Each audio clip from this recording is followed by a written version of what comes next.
जय हिंद, आदाब। मैं साजिद दिलबर और आप देख रहे हैं दिलबर न्यूज़। दोस्तों, जैसा आप जानते ही हैं, हमने एक प्रोग्राम चालू किया था दिल की बात, और हर जुमरात को हम वीडियो डालते हैं। और हमने आपसे वादा भी करा था हम आपको एक नए मेहमान से मिलाएंगे। और आज हमारे बीच हैं पत्रकार निजामुद्दीन सेठी साहब। आज उनके जीवन के बारे में हम जानना चाहेंगे। जैसे कि हमने प्रोग्राम चालू किया था तो उस टाइम पे रमज़ान चल रहे थे, तो हमने दीन की बात करना ज़्यादा बेहतर समझा था। और आज ईद हो चुकी है और ईद की छुट्टियां मना रहे हैं हम, और हमारे साथ हैं पत्रकार निजामुद्दीन सेठी साहब।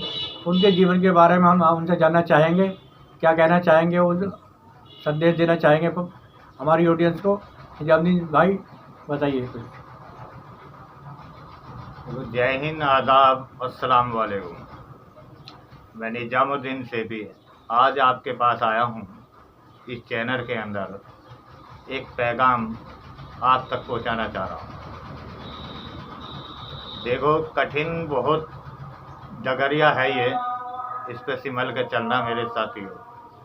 उदास मत होना, खुदा का नाम लेता रहना मेरे साथियों। कभी भी मन को उदास मत करना, जब तक दिल में खुदा है कभी गम पास को नहीं आएंगे आपके साथियों। और कोई खास लम्हा जो तुम्हारी ज़िंदगी में खास गुजरा हो, जो आप हमारे दर्शकों के साथ साझा करना चाहते हो, वो बताइए।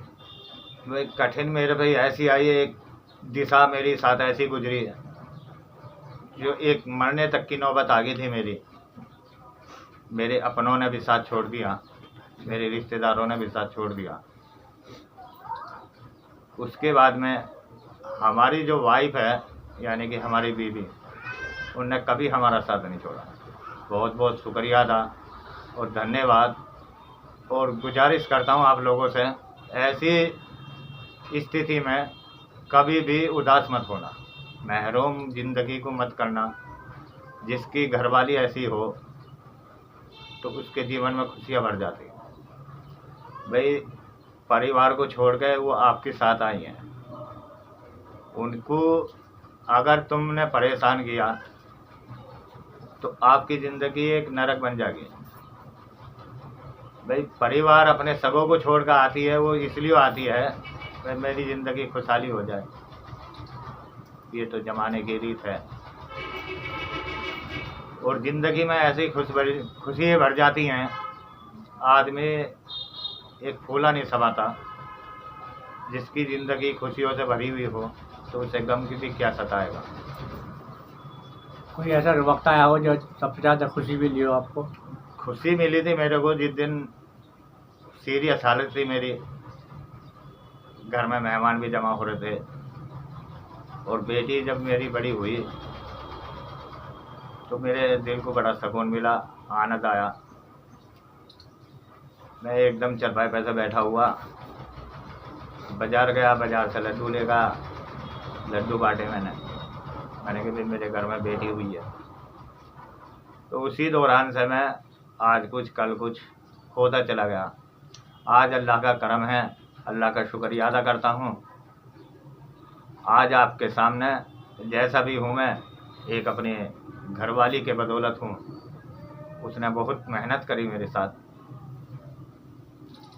और कुछ ऑडियंस को, हमारे व्यूअर्स को कुछ संदेश देना चाहेंगे आप? भाई, संदेश यही देना चाहता हूँ, एक तो कभी भी अपनी घरवाली को परेशान ना करें, अपने जिगर के टुकड़े को अपने दिल से लगा कर रखें। वो जीवन साथी है आपकी, और जीवन में जब तक आपका शरीर में दम है वो तुम्हारा साथ देती रहेगी। अभी एक मैंने केस सुना था बिरमपुरी के अंदर, अपने ही पति को काट के उन्हें ड्रम के अंदर रख दिया। ये एक गलत बात है, नाजायज़ है और समाज के खिलाफ भी है। सभी दोस्तों से निवेदन करता हूँ मैं, और इंतज़ार भी करता हूँ, अपने परिवार को संभाल कर रखें, चाहत भरी एक उनकी ज़िंदगी गुजारें। एक चाहत ऐसी दो जो उनके दिल में भी फूल खिल जाएं, कभी भी वो परेशान ना हो। और अपने माँ बाप और अपने परिवार का सबसे प्यारा ध्यान रखें। और कुछ बताना चाहेंगे आप जो उनके ऑडियंस के लिए हमारी संदेश हो, और पत्रकारिता के बारे में कुछ बात करना चाहेंगे? पत्रकारिता कैसे शुरू करी तुमने, और आप इतने अच्छे मुकाम पर है, और इसके पीछे किसका हाथ मानते हैं आप? भाई हाथ हमारे इस टाइम जो है हमारी घरवाली का ही है इस कार्य में भी हाथ। एक हमारे दोस्त हैं दिलबर साजिद भाई, उनसे मुलाकात हुई तो मैं उस टाइम एक हापुड़ के थे वसीम नाम के, उनके साथ चल रहा था मैं पत्रकारिता में ही। मगर वहाँ से मेरा मन खट्टा हो गया कि उनके अंदर भी एक लालच भरा एक मकाम पैदा हो चुका था, इसलिए मैंने उनका साथ छोड़ा। फिर हमें मिले दिलबर भाई। दिलबर न्यूज में हम एडमिशन लिया, उसी न्यूज से ही आज तक हम कार्य में सफल होते चले गए। आज मैं अपराध क्यों पेपर में भी हूँ और दिलबर न्यूज में भी हूँ और स्क्राइज न्यूज में भी हूँ। और दिलबर न्यूज़ के बारे में कुछ कहना चाहोगे? दिलबर न्यूज एक सच्ची और ईमानदार एक न्यूज है।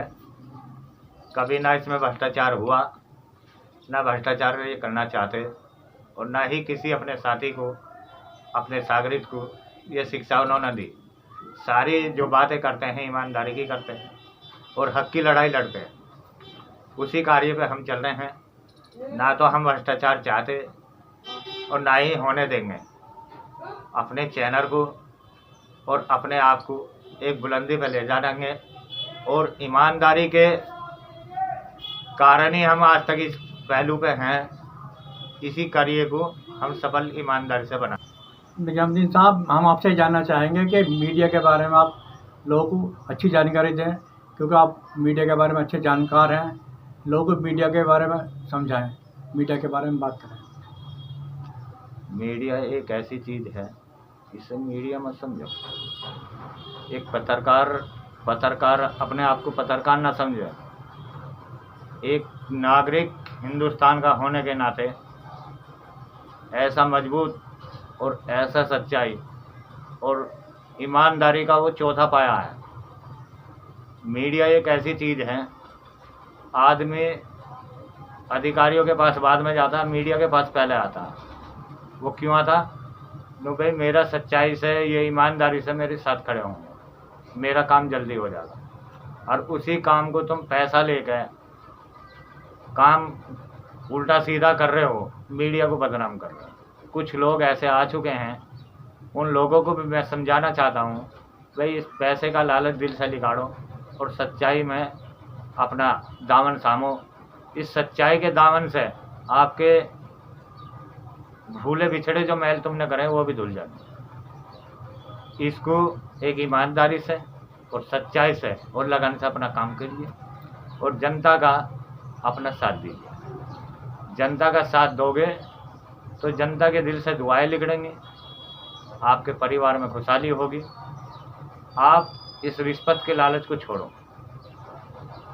तो भाई साहब, ये हमारे साथ थे निजामुद्दीन सैफी साहब, अपने विचार रख रहे थे, और हर हफ्ते हम आपसे ऐसी मुलाकात करते रहेंगे और नए नए चेहरों से मिलाते रहेंगे, और जो तजर्बेकार लोग हैं उनसे मिलाते रहेंगे और उनके दिल की बात जानते रहेंगे। तो आपसे विदा लेते हैं इसी के साथ। हमारे चैनल को सब्सक्राइब करते रहिए, वीडियो को लाइक करते रहिए, और फिर मिलते हैं अगले हफ्ते आपसे। तब तक के लिए हम दोनों को आप इजाज़त दीजिए।